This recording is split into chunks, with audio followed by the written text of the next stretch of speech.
I thank the member and recognize the member for Oak Bay, Gordon Head. Thank you, Honourable Speaker. With the 2014 speech from the throne, the British Columbia government has once again conveyed its goal of creating jobs, controlling spending, and building an economy that is not erected on the backs of future generations. Like the government, I too believe this is possible.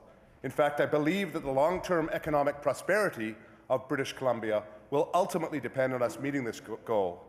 It will depend on our ability to transition our economy to one that meets the needs of today without sacrificing the welfare of future generations.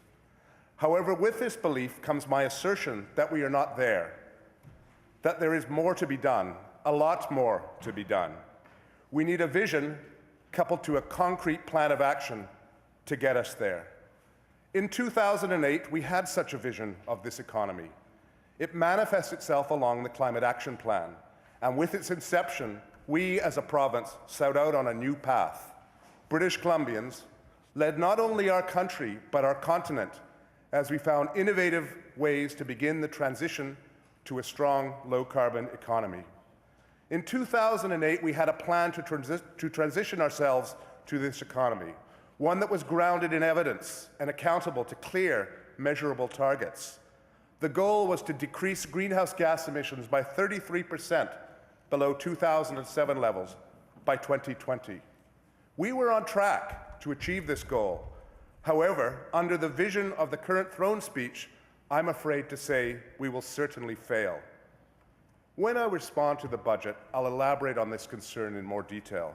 But today, however, I'd like to focus on the government's bold assertion that LNG development is, and I quote, "the greatest single step we can take to fight climate change," end quote. According to the throne speech, LNG production could reduce China's emissions by over 90 megatons a year, leaving aside the fact that no credible international climate body would offer greenhouse gas reduction credits to a jurisdiction for producing greenhouse gases. Let's still look at the overall numbers. In 2011, British Columbia emitted 62 megatons of carbon pollution. Our legislated goal is to reduce our emissions to 43 megatons by 2020 and to 13 megatons by 2050. If LNG is to decrease Chinese emissions by 90 megatons per year, we will have to produce it. What this means is that while China could decrease its emissions, we will certainly increase ours. The question is, how much will our own emissions increase, and how will this affect our own provincially legislated climate targets? Let's take a look at the numbers. According to the Pembina Institute, if we are to meet the government's revenue projections from LNG, we would need at least 5 LNG plants. These plants would emit roughly 73 megatons of carbon pollution per year. That's nearly double our 2020 target and more than 5 times our 2050 target. What does this all mean? It means that selling LNG to China so that it might decrease its carbon emissions means that we in BC will have no choice but to throw our own targets out the window. Forget the laws, forget the rhetoric, the science says it's impossible. We will be throwing away the certainty of our own climate targets for the possibility of them meeting theirs. If we are to walk away from leadership, if we are to turn our backs on our climate targets and ignore the laws we set for ourselves, what does that say about our resolve in the face of adversity? In 2008, we boldly committed to address one of the greatest challenges of our time. In 2014, it would seem we have boldly committed to perpetuate it, if not even accentuate it. Just this past week, John Kerry, the US Secretary of State, was in Indonesia, where he described global warming as perhaps the most fearsome weapon of mass destruction. He further stated, and I quote, "Terrorism, epidemics, poverty, the proliferation of weapons of mass destruction, all challenges that know no borders," end quote. And I quote again, "The reality is that climate change ranks right up there with every single one of them," end quote. As Britain dealt with historical floods across its nation last week, the Guardian newspaper celebrated Valentine's Day with a front-page story by Sir Nicholas Stern, the esteemed economist. It was entitled, "Climate Change is Here Now it could lead to global conflict, yet the politicians squabble. Floods in Calgary and Britain, record droughts in California and Vancouver Island, record-breaking heats and fires in Australia, devastation in the Philippines from Typhoon Haiyan, and in New York from Hurricane Sandy. The list is growing and the problem is getting more and more serious. And I reiterate, yet the politicians squabble. Look around this chamber and ask yourselves what you and your caucuses are doing to address this, the greatest challenge of our time. Are you cheerleaders for the fossil fuel industry and the BC LNG pipe dream? Are you so busy playing the game of gotcha politics that you've lost touch with the reason why you are here? Coming back to the LNG plan outlined in the throne speech, there's another issue.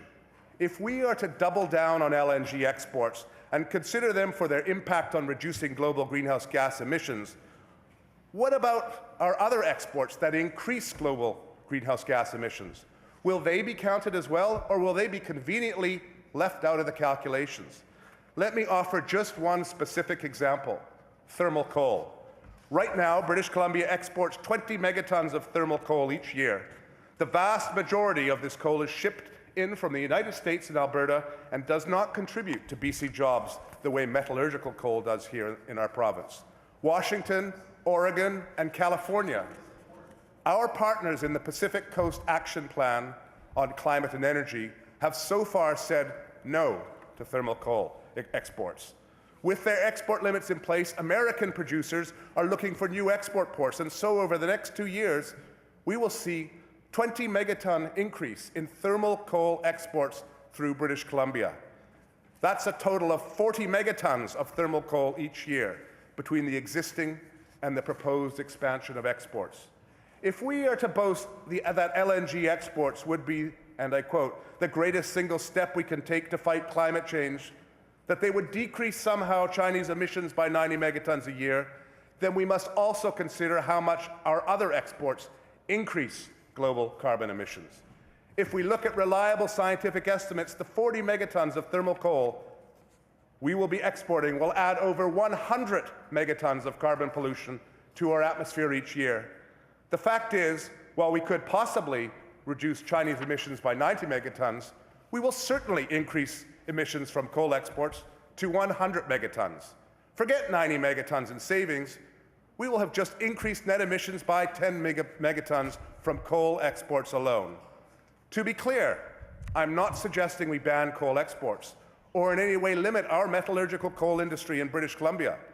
I'm talking specifically about the expansion of thermal coal exports that originate outside our province. When those are factored in, the numbers just don't add up. I therefore stand today to introduce an amendment to the motion for an address in reply to the speech from the throne. I do not introduce this amendment as a matter of confidence in the government. I introduce it as a contribution to the debate about the consistency of the government's vision of an economy that does not unnecessarily burden future generations. The current motion stands as, and I quote, "We, Her Majesty's most dutiful and loyal subjects, the Legislative Assembly of British Columbia, in session assembled, beg leave to thank Your Honour for the gracious speech which Your Honour has addressed to us at the opening of the present session. To this, I would like to add the following amendment, and that the Legislative Assembly of British Columbia recognizes that climate change is one of the greatest issues facing our province, and that this government's commitment to reducing greenhouse gas emissions is inconsistent with the current expansion of US-sourced thermal coal exports coming from British Columbia harbors, and therefore calls upon this government to follow the lead of our Pacific Coast Action Plan partners, Washington, Oregon, and California, and explore all means by which the government may halt the expansion of thermal coal exports in British Columbia. For the government to claim credit for their LNG export emissions, the government would have to undergo a massive effort to systematically account for all emissions from exports, whether increasing or decreasing global emissions. If the government wants to persist with this approach to global emissions reductions, then a starting point would be to halt the increase in thermal coal exports. The member's speaking to his amendment now, is he? The member's, yes, I'm speaking to my amendment now. Okay, proceed. Anyone short of this would be inconsistent and irresponsible. Anything short of this would be inconsistent and irresponsible. the government could try and hide behind claims that coal exports and rail transport somehow fall within federal jurisdiction, but the reality is that there is much that the province can do. The vision laid out in this amendment could be incorporated into the Pacific Coast Action Plan on Climate Change and Energy within its mandate to harmonize 2050 targets for greenhouse gas reductions and cooperate with national and subnational governments around the world to press for international agreement on climate change in 2015. Our partners in the Action Plan are already leading the way on thermal coal expansion. We could join them in their leadership. Building a strong economy that meets the needs of today without sacrificing the welfare of future generations isn't easy. It asks of us the audacity to find new ways to build our economy by investing in low-carbon sectors. It requires of us the resolve to meet our legislative targets, even in the face of adversity. It calls on us to be consistent from one sector to the next, from 2008 through to 2050 and beyond. Let us demonstrate that audacity, that resolve, and that consistency here today, and let us take our next step together and begin with a conversation about thermal coal before it's too late. Thank you, Honourable Speaker.